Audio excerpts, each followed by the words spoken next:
पाठशाला। दोस्तों मेरा नाम हर्ष है, मैं आपको साइंस पढ़ाता हूँ और साइंस में हमारा जो करंट में चैप्टर चल रहा है जैव प्रक्रम यानी कि लाइफ प्रोसेस। दोस्तों उसके 5 सेशन हो चुके हैं और आज उसका सेशन नंबर 6 है।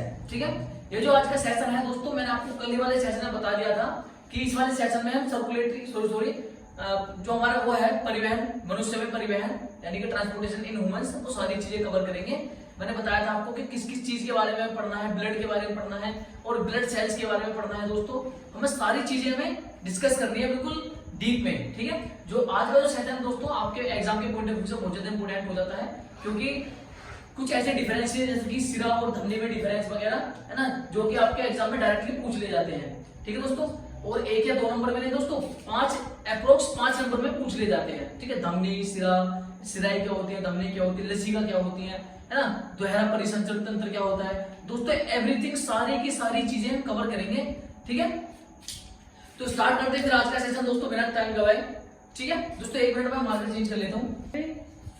ठीक है दोस्तों, फिर बिना समय गवाए दोस्तों शुरू करते हैं आज का सेशन उसी जोश के साथ। दोस्तों मैंने आपको कल बता दिया था कि आज हमें पढ़ना क्या है। आज हमें पढ़ना है दोस्तों हमारा जो चैप्टर बायोलॉजी का चल रहा है, बायोलॉजी का चैप्टर कौन सा चल रहा है दोस्तों, लाइफ प्रोसेस।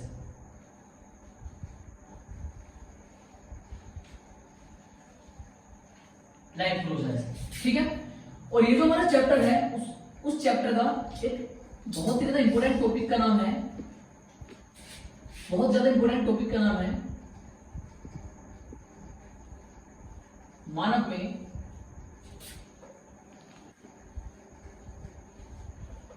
परिवहन।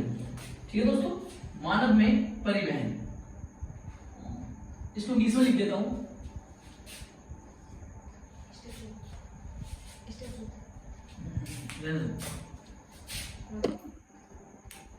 ठीक है दोस्तों, मानव में परिवहन यानी कि ट्रांसपोर्टेशन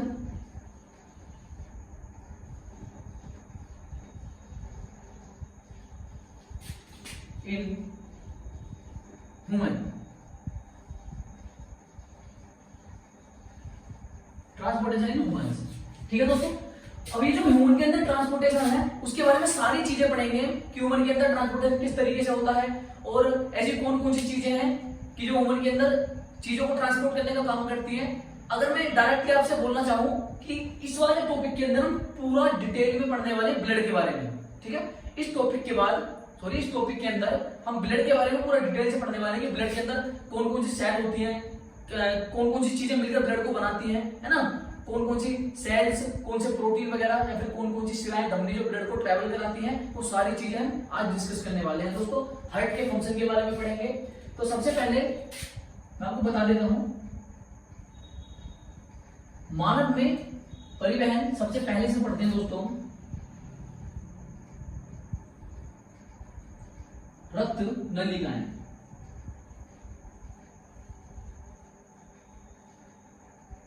रक्त नलिकाएं यानी कि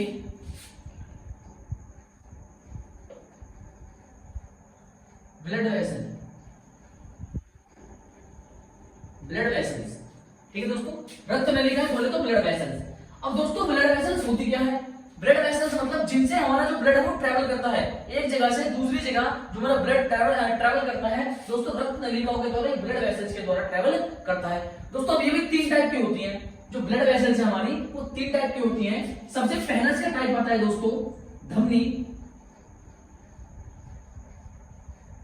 धमनी दोस्तों इंग्लिश में बोलते हैं उसको आर्टरीज।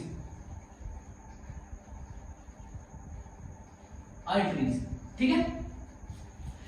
एक होता है दोस्तों सेकंड नंबर का सिरा, जिसको दोस्तों इंग्लिश में बोलते हैं वेन्स। वेन्स, ठीक है। एक दोस्तों 3rd नंबर की चीज होती है हमारी केशिकाएं।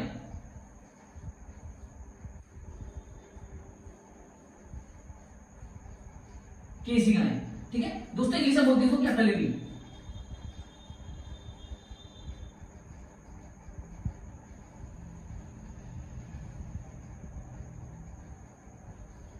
कैपिलरीज, ठीक है दोस्तों। सबसे पहले रक्त नलिकाओं के 3 पार्ट होते हैं दोस्तों। रक्त नलिकाओं के 3 पार्ट होते हैं दोस्तों। पहले पार्ट का क्या नाम है? धमनी, जिसको आर्टरीज बोलते हैं। दूसरे पार्ट का नाम है सिरा, जिसको वेन्स बोलते हैं। तीसरे पार्ट का नाम है क्या? कीशिकाएं यानी कि कैपिलरीज। ये हमारे रक्त नलिकाएं यानी कि ब्लड वेसल्स के 3 पार्ट हैं। आप ऐसे कह सकते हो ये तीन ऐसी चीजें हैं जिनसे मिलकर हमारी पूरा एक नेट बनता है और जिसको ब्लड वेसल्स बोलते हैं। ठीक है, इन तीनों को मिलाकर हम ब्लड वेसल्स बोलते हैं। ठीक है दोस्तों, अब लिख लेते हैं कि कौन सी चीज क्या होती है। आपको याद क्या रखना है इसमें? यह रक्त को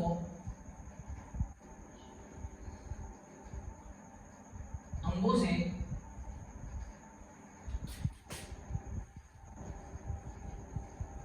हृदय तक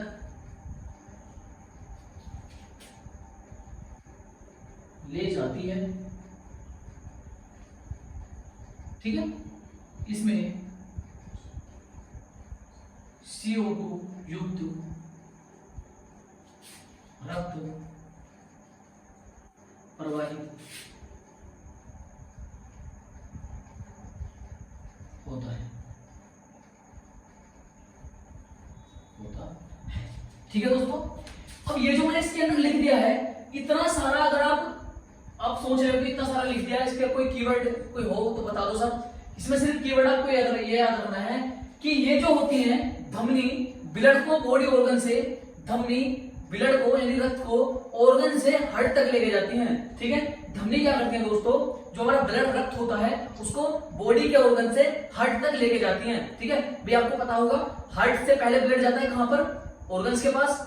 ठीक है, ऑर्गन से फिर वापस कहां पर आता है दोस्तों? हार्ट में आता है। ठीक है, अब ऑर्गन से यानी कि जो बॉडी पार्ट्स हैं, बॉडी के अंग हैं, उन अंगों से ब्लड को, जो हमारा ब्लड है उन अंगों से ब्लड को कहां पर लेके जाता है दोस्तों? ये हमारी आर्टरी जो है हार्ट तक। ठीक है, बात क्लियर है?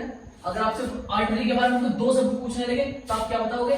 सर पहला तो इसके अंदर जो CO2 युक्त जो ब्लड होता है वो प्रवाहित होता है, यानी कि इसके अंदर ऐसा रक्त बहता है, धमनियों के अंदर ऐसा रक्त बहता है जिसके अंदर CO2 की मात्रा होती है, ना कि O2 की। ठीक है, और दूसरा पॉइंट क्या बताओगे? सर ये काम करता है अंगों से हृदय तक ब्लड को पहुंचाता है, अंगों से हृदय तक। ठीक है, 2 बातें याद रहेंगी, अंगों से हृदय तक पहुंचाता है। दूसरा, इसके अंदर ऐसा ब्लड प्रवाहित होता है यानी फ्लो होता है जिसके अंदर CO2 होती है। ठीक है दोस्तों, सिरा क्या होती है दोस्तों?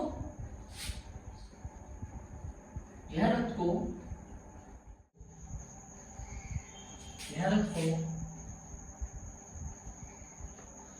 हृदय से अंगों तक ले जाती है तथा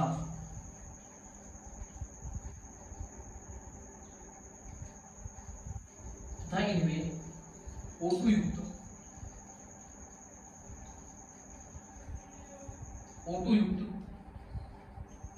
रक्त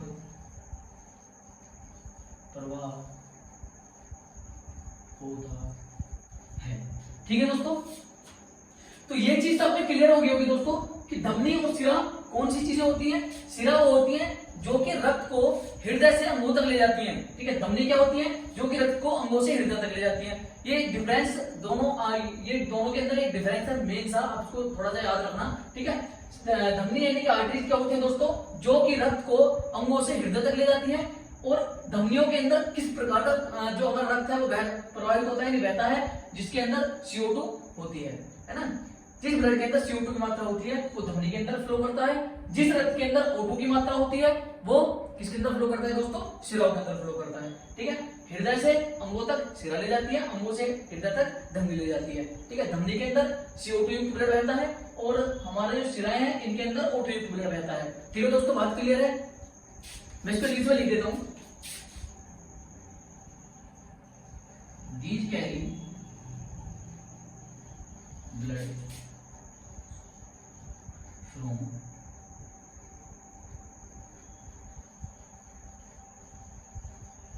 body parts to heart। ठीक है,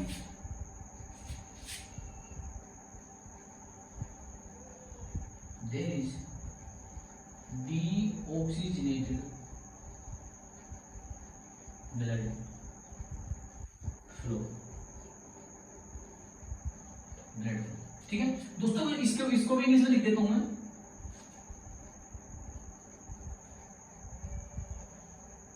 These carry blood from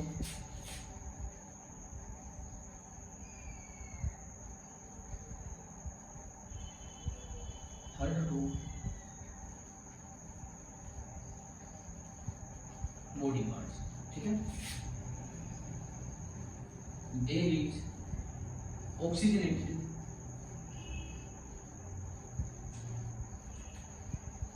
blood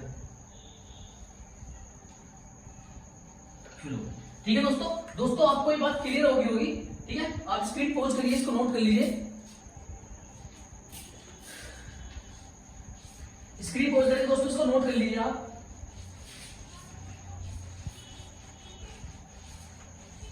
अब दोस्तों बात करते हैं किसकी, केसी का होगी। थर्ड जो चीज बताई थी मैंने बताया था इसके 3 पार्ट होते हैं दोस्तों। मैंने आपको बताया था इसके 3 पार्ट होते हैं। थर्ड वाले पार्ट होते हैं केसी का, यानी कैपिलरीज।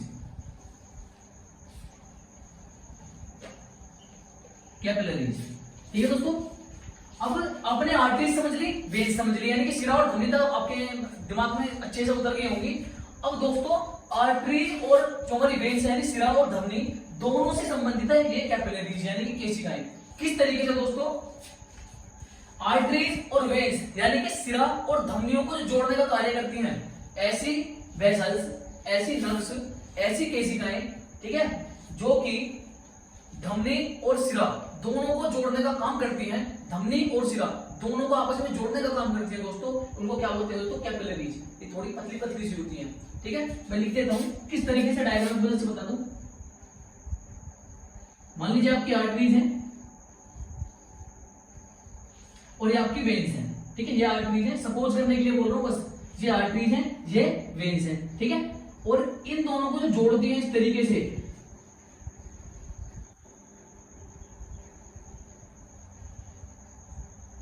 आपको सिर्फ एक दिमाग में एक विजुअल आइडिया बना रहा हूं मैं कि इस तरीके से जो दोनों को जोड़ती हैं इनको बोलते हैं कैपिलरीज। ठीक है, आर्टरीज और वेन्स को जोड़ने का कार्य करती हैं, उनको बोलते हैं दोस्तों कैपिलरीज। ठीक है, मैं लिख देता हूं इसका मुख्य कार्य सिरा तथा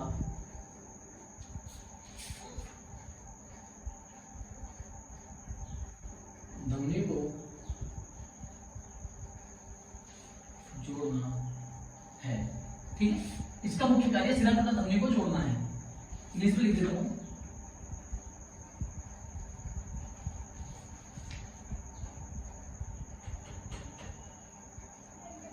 the main function of it combined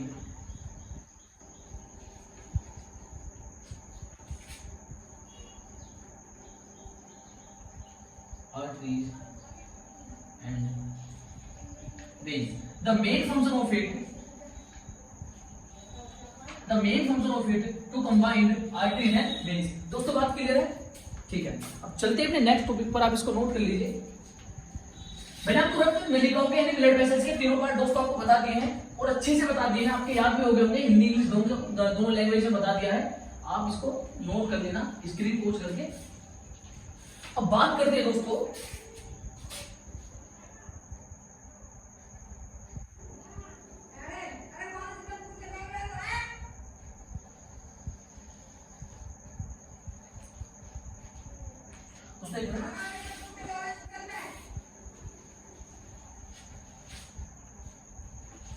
बात करते हैं धमनी और सिरा में अंतर। भाई धमनी और सिरा तो हम पढ़ते जा रहे हैं, धमनी और सिरा में अंतर। ठीक है, इधर हमारी धमनी, जिसको बोलते हैं आर्टरीज, और इधर हमारी हो जाएगी शिरा, उसको बोलते हैं वेन।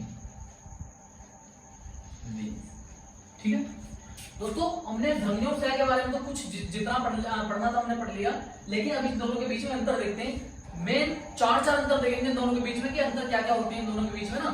अब अंतर ऐसे देखेंगे जो आपको इजीली याद हो जाए, जैसे कि पहला अंतर हो जाएगा इसके अंदर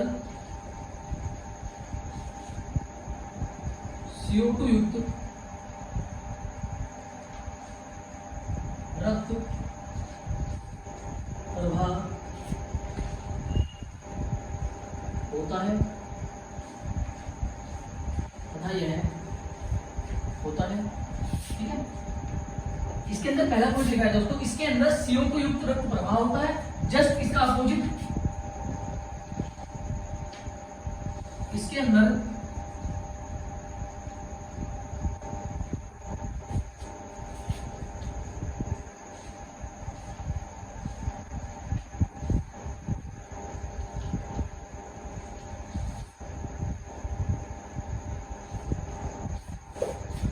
दोस्तों माफी चाहूंगा, छोटी सी मिस्टेक हो गई। ठीक है, अब थोड़ा करेक्शन कर लेना। धमनी के अंदर O2 युक्त ब्लड प्रवाह होता है दोस्तों, रक्त प्रवाह होता है। ठीक है, इसके अंदर CO2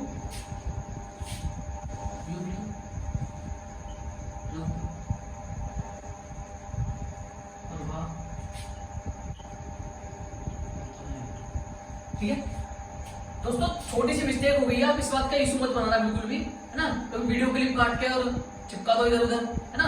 छोटी सी मिस्टेक हो गई है दोस्तों। ये जो मैंने सिरा मैंने धमनियां बताया था कि इसके अंदर CO2 युक्त ब्लड फ्लो होता है। ठीक है, लेकिन आप थोड़ा सा करेक्शन कर लेना अपने नोट्स में काट के। ठीक है, माफी चाहूंगा दोस्तों बहुत ज्यादा। इसके अंदर O2 युक्त ब्लड प्रवाह होता है, मतलब ऑक्सीजनेटेड, इसके अंदर डीऑक्सीजनेटेड। दोस्तों प्लीज आप थोड़ा करेक्शन कर लेना। ठीक है, मुझसे बहुत छोटी सी गलती हो गई, क्योंकि जो सिरा होती है दोस्तों, ये जो ऊपर है वेन्स हैं, आर्टरी होती है नीचे, है ना। तो इनके अंदर ऐसा ब्लड प्रवाह होता है जिसके अंदर CO2 की मात्रा ज्यादा होती है, किसके अंदर, सिराओं के अंदर। और आर्टरीज के अंदर यानी धमनियों के अंदर ऑक्सीजनेटेड ब्लड दोस्तों फ्लो होता है। ठीक है, आप आशा करता हूँ दोस्तों इस बात को आप दिल पर ले लेंगे और आप कर लेंगे। ठीक है, तो गलतियां इंसान से ही तो होती हैं ना, और एक आध शब्द इधर उधर हो गया, अब आप थोड़ा करेक्शन कर लीजिए दोस्तों। ठीक है, गलत जब माना जाता जब मैं आपको नहीं बताता कि ये करेक्शन करना है, अब आप सही कर दीजिए प्लीज। सबसे पहला दोस्तों ये हो गया, there is oxygenated blood flow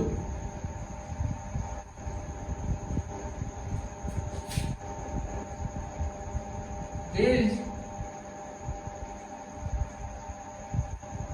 deoxygenated blood flow। ठीक है दोस्तों, इसमें क्या दोस्तों, ये जो हमारी धमनी है इसके अंदर ऑक्सीजनेटेड ब्लड फ्लो होता है, और जो हमारी सिरा होती है इनके अंदर डीऑक्सीजनेटेड ब्लड फ्लो होता है। ठीक है दोस्तों, ये तो उसका पहला अंतर हो गया। सेकंड अंतर इसके अंदर क्या हो जाएगा, सेकंड वाला अंतर हो जाएगा दोस्तों,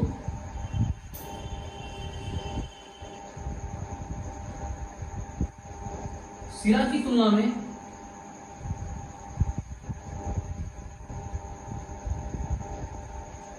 धमनी की मोटाई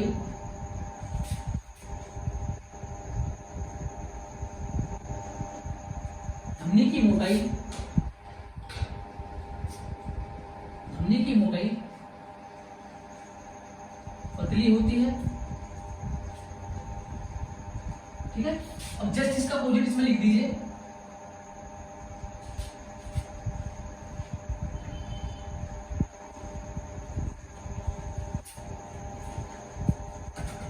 धमनी की तुलना में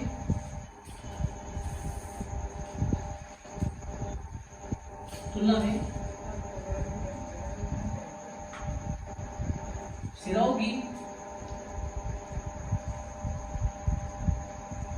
मोटाई अधिक होती है।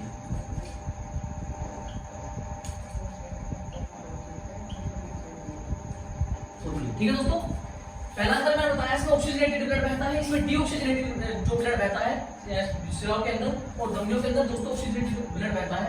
दूसरा दोस्तों अंतर बताया, जो सिराओं की यानी कि जो धमनी की मोटाई होती है वो सिराओं की तुलना में कम होती है, यानी पतली होती है, यानी कि धमनी पतली होती है और सिरा थोड़ी सी मोटी होती है। धमनी की जो मोटाई है वो पतली होती है और सिराओं की जो मोटाई है वो थोड़ी ज्यादा मोटी होती है। ठीक है दोस्तों, बात क्लियर है। In the comparison of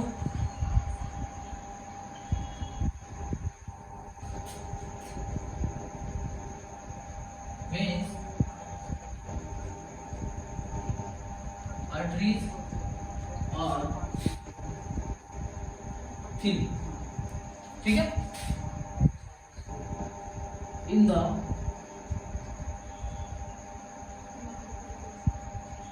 comparison of arteries, veins are thin। ठीक है दोस्तों, बात क्लियर है आप लोगों के। पहला मैंने पॉइंट बताया ऑक्सीजनेटेड ब्लड, डीऑक्सीजनेटेड ब्लड, ठीक है, सिराओं के अंदर। दूसरा मैंने बताया जो सिराओं की तुलना में धमनी की मोटाई कम होती है और धमनी की तुलना में सिरा होती है उनकी मोटाई अधिक होती है। ठीक है दोस्तों, बात क्लियर है। In the comparison of veins arteries are thin, in the comparison of arteries veins are thick. ठीक है दोस्तों, अब थर्ड वाली इसकी पॉइंट की बात करते हैं। आप इसको नोट कर लीजिए स्क्रीन पोज करके जल्दी से।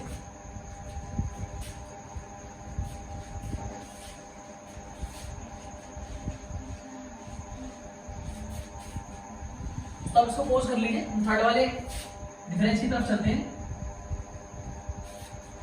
इसमें थर्ड डिफरेंस क्या जाएगा दोस्तों, इसका जो पॉइंट नंबर 3 है इसमें आ जाएगा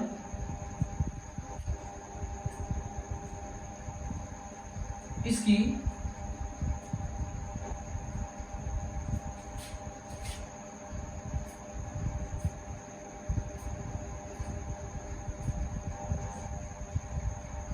आंतरिक गोलाई,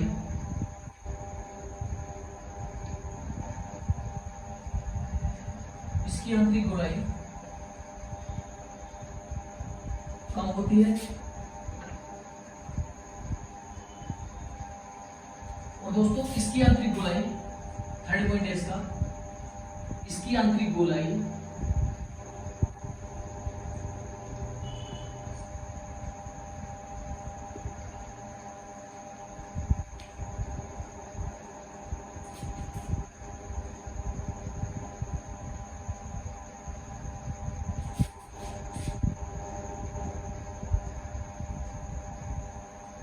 अधिक होती है। ठीक है दोस्तों, इसके अंदर जो थर्ड वाला डिफरेंस लिखा है, इसके अंदर जो थर्ड वाला डिफरेंस लिखा है दोस्तों वो लिखा है इसकी आंतरिक गोलाई कम होती है, दोस्तों इसकी आंतरिक गोलाई ज्यादा होती है। मतलब इंटरनल जो सरफेस होता है, जैसे कि आप पाइप के अंदर देखोगे कि कितना बड़ा पाइप है उसके इंटरनल सरफेस पर जो डिपेंड करता है। ठीक है, किस तरह से आंतरिक गोलाई का मतलब, जैसे ये इसकी आंतरिक गोलाई है, ये जो इसकी आंतरिक गोलाई है, ये यहां से यहां तक जो इसकी आंतरिक गोलाई है, इसकी आंतरिक गोलाई अधिक होती है, इसकी आंतरिक गोलाई कम होती है, इस तरीके से। ठीक है दोस्तों, बात क्लियर है। इंग्लिश में लिख देता हूं, less internal area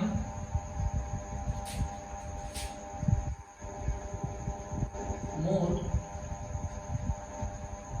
internal area.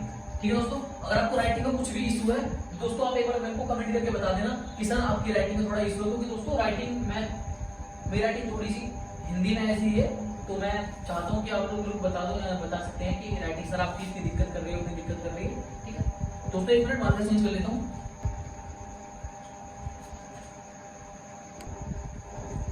ठीक है दोस्तों, more internal area and less internal area, इसकी फोर्थ पॉइंट की बात करते हैं दोस्तों, इसका फोर्थ पॉइंट और इसका फोर्थ पॉइंट। मैं पॉइंट इस तरीके से लिख रहा हूं दोस्तों कि आपको साथ के साथ ही याद होते चले जाएंगे, है ना। इसका जो लास्ट पॉइंट हो जाएगा दोस्तों, और वाला पॉइंट इसका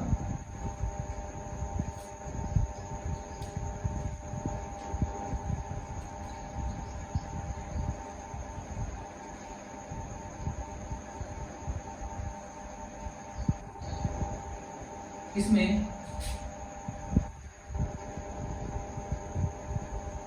रक्तदाब कुछ होता है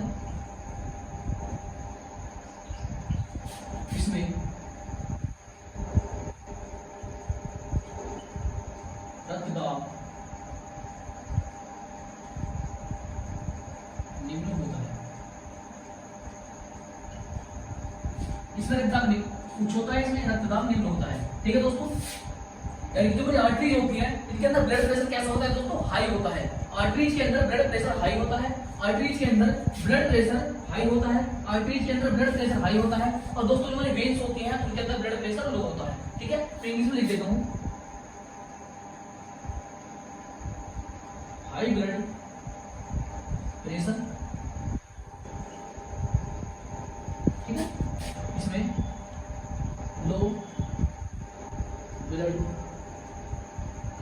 प्रेशर। ठीक है दोस्तों, ये इसके अंदर मैंने 4 इसके डिफरेंसेस लिख दिए हैं, 4 इसके, और आपके एग्जाम में ये पूछे जा सकते हैं, क्योंकि ये आपके एग्जाम से बहुत ज्यादा इंपोर्टेंट पॉइंट हो जाता है, और ये इस बार आने के बहुत ज्यादा चांसेस हैं, तो आप इसको थोड़ा सा अच्छे से पढ़ लेना। ठीक है, चलते फिर नेक्स्ट टॉपिक पर। यह आपने नोट कर लिया होगा, नोट कर लीजिए दोस्तों, उसको स्क्रीन पॉज करके नोट कर लीजिए।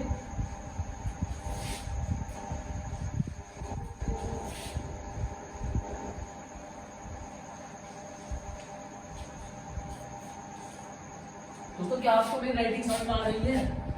मैं फिर से आपसे बोल रहा हूँ दोस्तों, अगर राइटिंग में कुछ भी इशू हो तो आप मुझे बता सकते हो, एक बार कमेंट करके बता देना कि सर आपकी राइटिंग में हिंदी की राइटिंग में इशू है, इंग्लिश की राइटिंग में इशू है। अगर दोनों की राइटिंग आपकी समझ में नहीं हिंदी इंग्लिश, तो आप कैसे बता सकते हो? ठीक है, मैं इम्प्रूव करने की कोशिश करूंगा। अच्छा, आपके लिए तो कुछ भी कर सकते हैं, ये तो फिर भी राइटिंग है। रात को जागकर दोस्तों आपके लिए नोट्स बनाने पड़ते हैं कि ऐसा क्या लिखाया जाए बच्चों को जो उनके अच्छे से याद भी हो जाए और एग्जाम में फुल में फुल मार्क्स आए।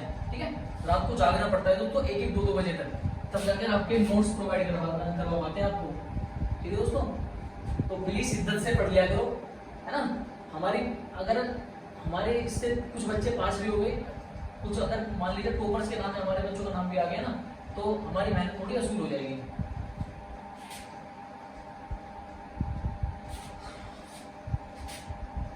अब दोस्तों बात करते हैं रक्त कोशिकाओं की। रक्त कोशिकाओं, रक्त कोशिकाएं। ठीक है दोस्तों, अब बात करते हैं रक्त कोशिकाओं की, यानी कि ब्लड सेल्स की। ब्लड सेल्स की बात करते हैं दोस्तों। आपको पता होगा दूसरे मिनट लाइट का थोड़ा इशू हो गया,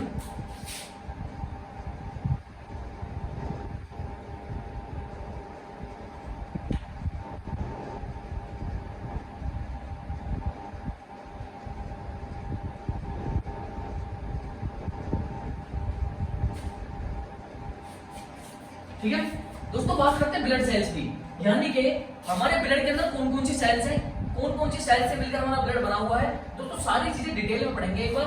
ठीक है, मैं आपको सबसे पहले एक बात बता देना चाहता हूँ, जो रक्त कोशिकाएं होती हैं वो मेनली 3 टाइप की होती हैं। मेनली बता रहा हूँ मैं, वैसे तो बहुत सारी चीजें होती हैं, आरबीसी होती है, डब्ल्यूबीसी होती है, प्लेटलेट्स होती हैं, और बहुत सारे प्लाज्मा होता है ना, बहुत सारी चीजें होती है। लेकिन अगर यहाँ पर रक्त कोशिकाओं की बात की जाए तो रक्त कोशिकाएं मात्र 3 टाइप की होती है। पहली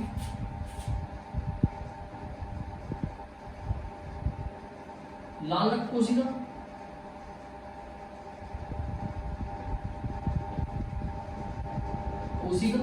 ठीक है। दूसरी इसको बोलते हैं दोस्तों red blood cell, red blood cells, इसको बोलते हैं डब्ल्यूबीसी, आरबीसी। ठीक है दोस्तों, एक होती है दोस्तों आपकी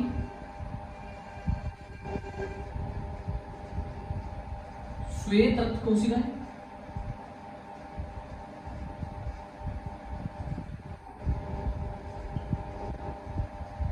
श्वेत रक्त कोशिकाएं दोस्तों, इनको बोलते हैं डब्ल्यूबीसी, डब्ल्यूबीसी यानी कि व्हाइट ब्लड सेल।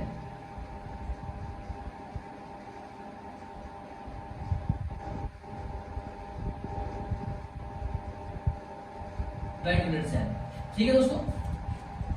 एक होते दोस्तों आपके प्लेटलेट्स, थर्ड नंबर की अगर बात करें, एक होती है आपकी प्लेटलेट, प्लेटलेट्स यानी कि प्लेटलेट्स, प्लेटलेट्स। अब दोस्तों आप लोग एक बात पे ध्यान देना आरबीसी और डब्ल्यूबीसी तो आप लोगों ने पढ़ा होगा, मतलब ऐसा पढ़ा होगा पहले कभी ना कभी, ठीक है। RBC red blood cell, WBC white blood cell, ठीक है दोस्तों। ये दोनों तो आपके थोड़ा सा माइंड में होंगी कि हाँ दोस्तों, एक सेकेंड।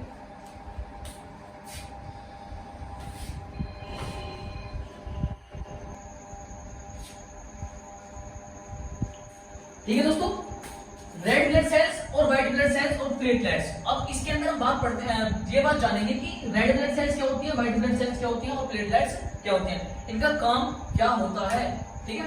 भाई आपको रेड ब्लड सेल का काम अगर मैं आपको तरीके से बताऊं, आप रेड ब्लड सेल में एक वर्ड पकड़ लो रेड, ठीक है। व्हाइट ब्लड सेल में आपको वर्ड पकड़ना है व्हाइट, यानी श्वेत और लाल, ठीक है। यानी कि श्वेत रक्त कोशिका कणिका ही बोल सकते हैं, और जो लाल रक्त कणिका होती है काम क्या होता है दोस्तों समझे। पहले जो लाल रक्त कणिका होती है इनका काम होता है पूरी बॉडी में ऑक्सीजन को ट्रांसपोर्ट कराना, ठीक है। जो हमारी आरबीसी होती है इनका काम होता है दोस्तों पूरी बॉडी में ऑक्सीजन का ट्रांसपोर्टेशन करना, ठीक है, ऑक्सीजन का ट्रांसपोर्टेशन करना। यानी कि हमारी पूरी बॉडी में जो ऑक्सीजन का ट्रांसपोर्टेशन होता है दोस्तों वो आरबीसी के थ्रू होता है। अब रेड ब्लड सेल्स के अंदर भी क्या होता है दोस्तों, हेमोग्लोबिन होता है, हेमोग्लोबिन। एक हेमोग्लोबिन नाम की चीज होती है जो कि ऑक्सीजन की मॉलिक्यूल्स के साथ कंबाइन हो जाती है और ऑक्सीजन को पूरी बॉडी के अंदर फ्लो करा देती है, ठीक है। फिर सर व्हाइट ब्लड सेल का क्या काम हो जाएगा दोस्तों, व्हाइट ब्लड सेल का काम होता है जो हमारे बॉडी है उसको बाहरी संक्रमण से बचाना है, रोगों से बचाना, हमारी जो रोग प्रतिरोधक क्षमता है यानी जो हमारी इम्यून सिस्टम है उसको मजबूत बनाना, ठीक है दोस्तों। यानी कि जो हमारे बीमारी वाले वो होते हैं ना बैक्टीरिया वायरसेस, उनसे लड़ता है हमारा क्या व्हाइट ब्लड सेल, ठीक है। यानी कि हमारी जो प्रतिरोधक क्षमता है, हमारी जो इम्यून सिस्टम है उसको स्ट्रॉन्ग बनाता है हमारा व्हाइट ब्लड सेल, ठीक है। तो सर प्लेटलेट्स क्या होते हैं, प्लेटलेट्स दोस्तों, प्लेटलेट्स आपको एक एग्जांपल के थ्रू बताऊंगा मैं। अगर आपने कभी नोटिस किया हो, अगर कहीं भी इंजरी होती है, मतलब मान लीजिए किसी के कहीं इंजरी हो गई, ठीक है, कट लग गया कहीं पर, तो आप लोग देखोगे 2 से 3 मिनट बाद अगर छोटा घाव है यानी अगर कम इंजरी है तो 2 से 3 मिनट बाद, अगर ज्यादा इंजरी है तो 5 से 10 मिनट बाद दोस्तों वहां पर ब्लड का मतलब खून निकलता है, ठीक है। और 5 से 10 मिनट बाद क्या होता है, खून निकलना बंद हो जाता है, रक्त निकलना बंद हो जाता है, ठीक है। अब दोस्तों जो रक्त निकलना बंद हुआ है वो होता है प्लेटलेट्स की वजह से। ये क्या काम करता है दोस्तों, ये इस तरह के जालीनुमा स्ट्रक्चर बना लेता है हमारे जो हमारी इंजरी होती है उस पर, इस तरीके से, ठीक है, इस तरीके से जालीनुमा स्ट्रक्चर बना लेता है, जिसके कारण क्या होता है दोस्तों, जो हमारा ब्लड है वो बाहर नहीं निकल पाता है हमारी इंजरी से, ठीक है। अब इसकी मदद कौन कौन करता है दोस्तों, इसकी मदद करता है विटामिन के प्लस फाइब्रिनोजन, FIBG, ठीक है। विटामिन के और फाइब्रिनोजन, विटामिन के फाइब्रिनोजन, विटामिन के और फाइब्रिनोजन, ये दोनों मदद करते हैं इसकी ये रक्त का थक्का जमाने में, ठीक है। ये दोनों मदद करते हैं इसके रक्त का थक्का जमाने में, यानी ब्लड क्लॉटिंग में ये दोनों मदद करते हैं, ठीक है। मैं लिख देता हूं, अब मैंने सबको समझा दिया है, मैं सिर्फ लिखूंगा, ठीक है।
ठीक है दोस्तों, जो मैंने आपको समझा दिया वही मैंने लिखा है यहाँ पर। और अब बात करते हैं प्लेटलेट्स की। दोस्तों इसको नोट कर लीजिए, इंग्लिश में लिख देता हूँ।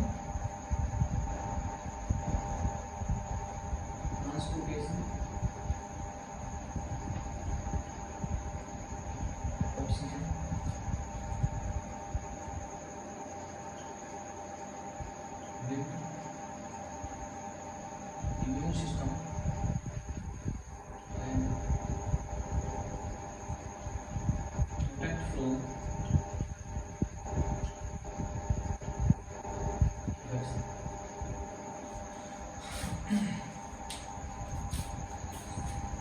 दोस्तों आप इसको नोट कर लीजिए, मैंने इसको समझा दिया है, ठीक है, आप इसको नोट कर लीजिए। अब बात करते हैं प्लेटलेट्स की।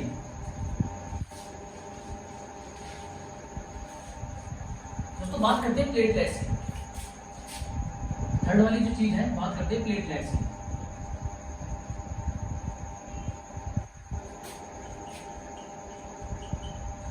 प्लेटलेट्स की, ठीक है। और दोस्तों प्लेटलेट्स मैंने आपको बता दिया है, रक्त का थक्का जमाने का काम करता है किसकी वजह, किसकी मदद से? विटामिन के और फाइब्रोजन, यह है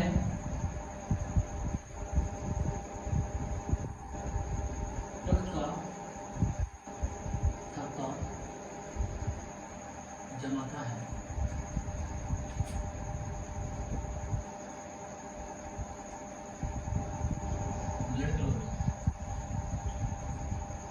ब्लड क्लोटिंग, ठीक है दोस्तों, क्या ये बात क्लियर है? रक्त का थक्का जमाता है, इसका मतलब ब्लड क्लोटिंग करता है, किसकी मदद से? अगर मैं छोटा सा यहाँ पे लिख दूं, विटामिन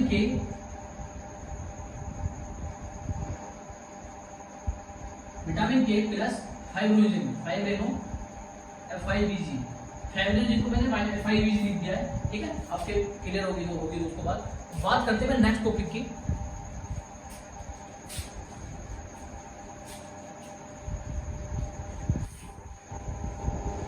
उसको बात करते हैं नेक्स्ट टॉपिक की।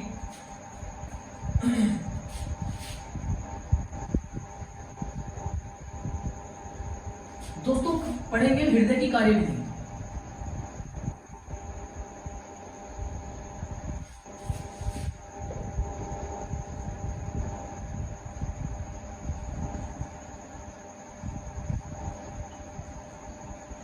हृदय की कार्यविधि, ठीक है, यानी कि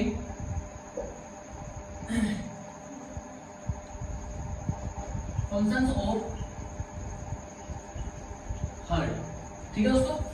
अब हार्ट के फंक्शंस पढ़ाने से पहले दोस्तों मैं आपको डायग्राम की मदद से समझाना चाहता हूं, और समझाने के बाद मैं सिर्फ डायरेक्ट लिखना शुरू करूंगा और आपको साथ के साथ नोट करना है, ठीक है। सबसे पहले आप सिर्फ और सिर्फ डायग्राम पर दिमाग लगाएंगे, सिर्फ और सिर्फ डायग्राम देखेंगे, उसके अलावा आपको कुछ भी नहीं देखना है। आप लोग सिर्फ और सिर्फ डायग्राम देखेंगे, डायग्राम के अलावा आपको कुछ नहीं देखना है।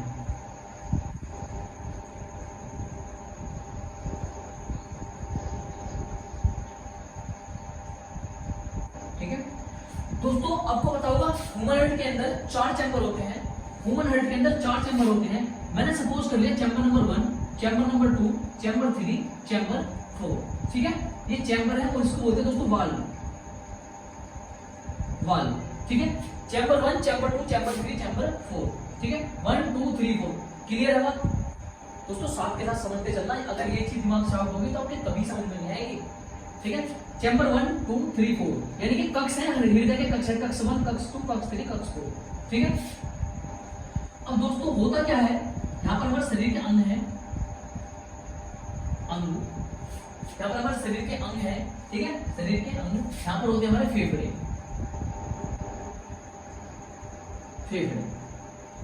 अब दोस्तों आपको ध्यान क्या देना है, यहाँ पर जो चैम्बर नंबर 2 है उससे एक पाइप लाइक स्ट्रक्चर जा रही होती है, चैम्बर नंबर 2 से पाइप लाइक स्ट्रक्चर जा रही होती है, चैम्बर नंबर 2 से पाइप लाइक स्ट्रक्चर जा रही होती है दोस्तों, जिसको बोलते हैं अयोटा, ठीक है।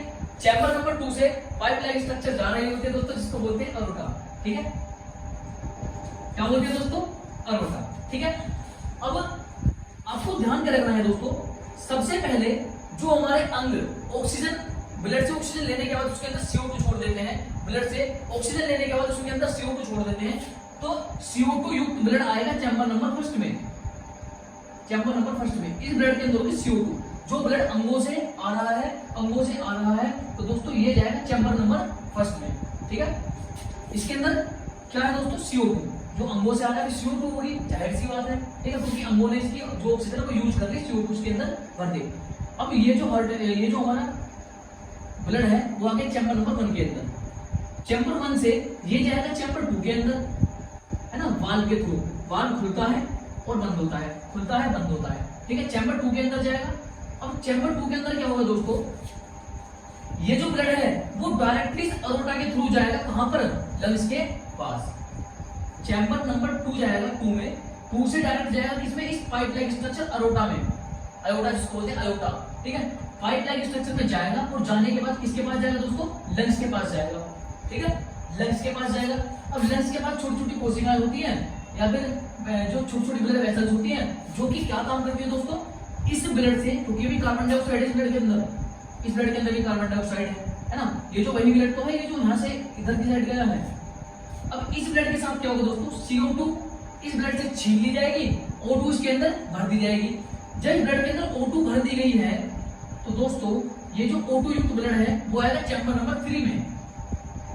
सॉरी दोस्तों, ये जो O2 युक्त ब्लड है वो आएगा चैम्बर नंबर 3 में, और चैम्बर नंबर 3 से ये जाएगा बाहर के थ्रू चैम्बर नंबर 4 में, और 4 से कहां पर जाएगा दोस्तों, वापस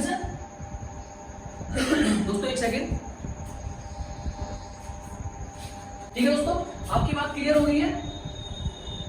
चैम्बर नंबर 4 में अगर ब्लड हमारा आ गया है, क्योंकि जो हमारा ऑक्सीजनेटेड ब्लड है वो चैम्बर नंबर 4 में आ गया, चैम्बर नंबर 4 से दोस्तों कहां जाएगा, वापस बॉडी ऑर्गन्स तक, ठीक है।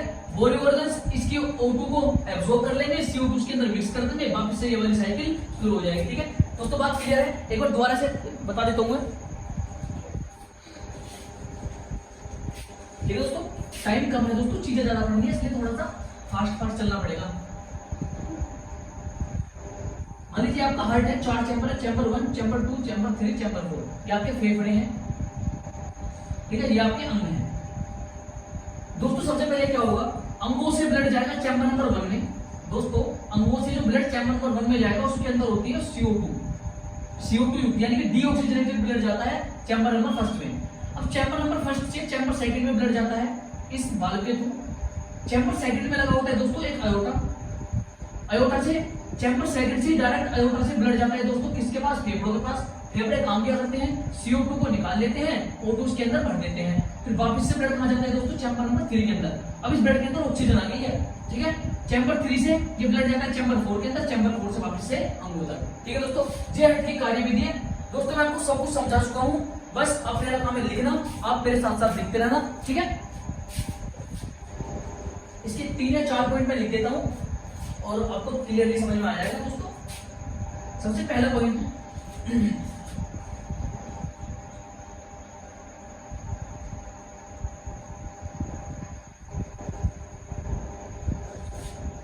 पहला पॉइंट,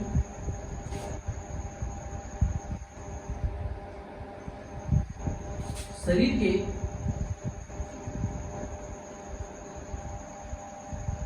विभिन्न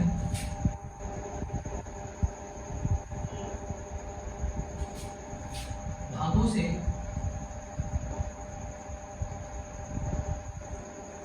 श्वसन, विभिन्न भागों से श्वसन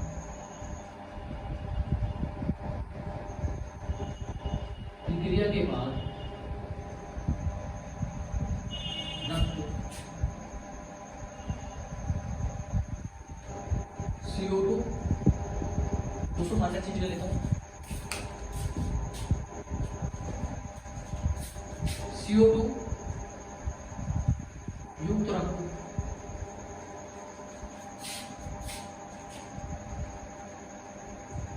महाशिरा में पहुंचता है, ठीक है। सबसे पहला पॉइंट हो गया। सेकंड वाला पॉइंट,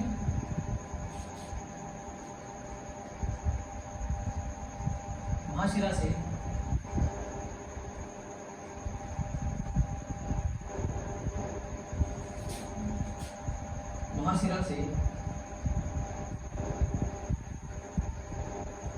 दायां आलिंद,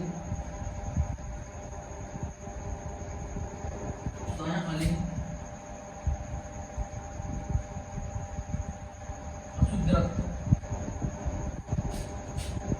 को प्राप्त करता है तथा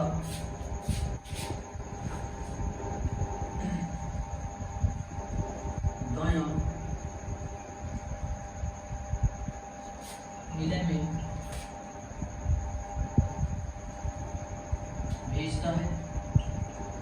ठीक है। महाशिराओं से दायां आलिंद शुद्ध रक्त को प्राप्त करता, अशुद्ध रक्त को प्राप्त करता है तथा दायां आलिंद में भेजता है, ठीक है। पॉइंट नंबर 3, दायां निलय से अरोटा की सहायता से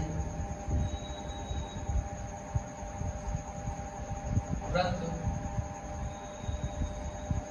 फेफड़ों तक पहुंचकर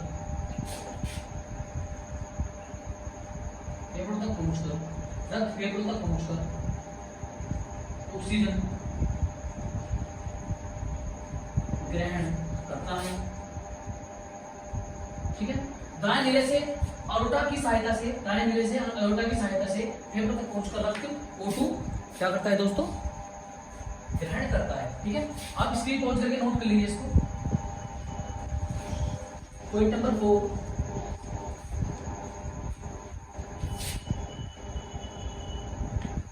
O2 ग्रहण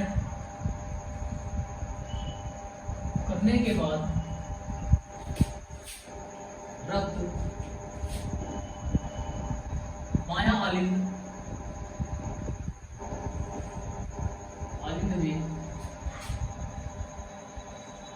पहुंचता है, रक्त बायां आलिंद में पहुंचता है तथा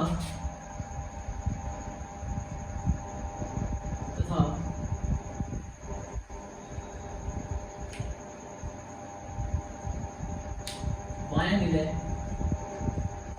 में गिरता है। बायां निलय से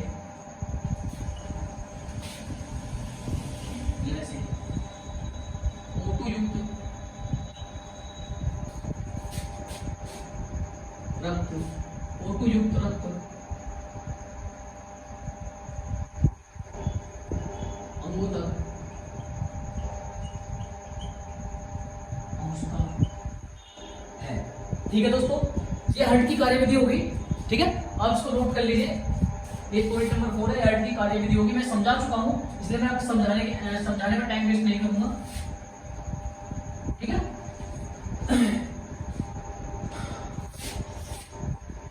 बात करते हैं दोस्तों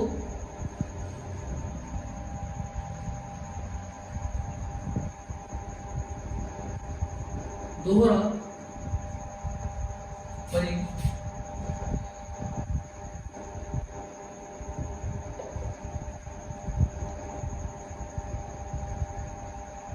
परिसंचरण। दोस्तों दोहरा परिसंचरण यानी कि डबल सर्कुलेशन।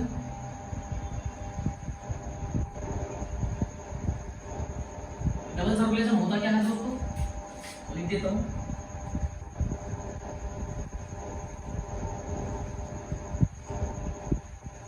हमारा हृदय रक्त को, हमारे हृदय रक्त को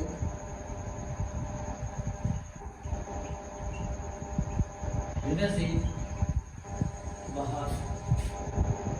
बाहर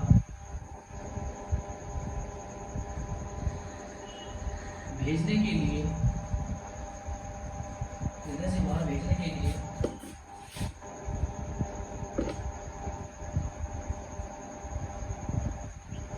प्रत्येक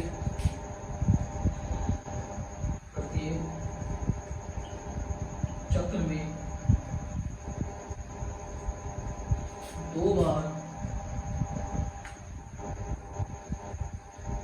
पंप करता है, ठीक है।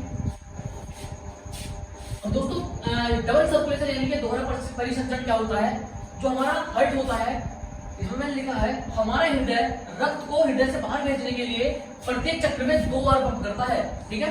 इसमें क्या है, जो हमारा हृदय है रक्त को, जो हमारा हार्ट है यानी कि जो हमारा हृदय है उससे बाहर भेजने के लिए 2 बार क्या करता है दोस्तों, पंप करता है। इसको क्या बोलते हैं दोस्तों, परिसंचरण, दोहरा परिसंचरण बोलते हैं, ठीक। इंग्लिश में लिख देता हूं।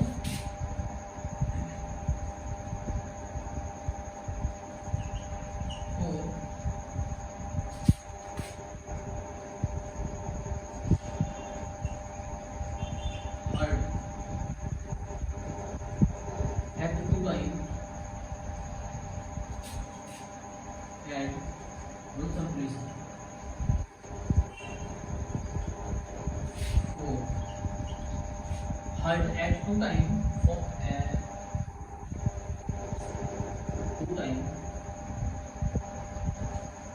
at one circulation to,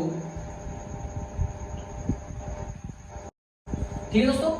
तो ये हमारा जो हमारे द्वारा परिसंचरण हो गया आज का जो हमारा सेशन दोस्तों, आशा करता हूँ समझ में आ गया होगा। जो हमारा आज का सेशन वो यहीं तक रहने वाला है, ठीक है दोस्तों। और जो बच्चे सच में हमारे साथ मेहनत कर रहे हैं दोस्तों, उनके लिए एक ही बात कहना चाहूंगा कि रख हौसला वो मंजिल भी आएगा, प्यासे के पास चलकर समुद्र भी आएगा, थककर न बैठे मंजिल के मुसाफिर, मंजिल भी मिलेगी और मिलने का मजा भी आएगा। दोस्तों इसी तरह हमारे साथ मेहनत करते रहिए, हमने भी हमारे साथ कोशिश करते रहिए, हमने भी कसम खा ली है इस बार हम फोटोग्राफर बना के छोड़ेंगे, ठीक है दोस्तों। तो जब तक के लिए विदा लेना चाहता हूँ, थैंक यू, धन्यवाद।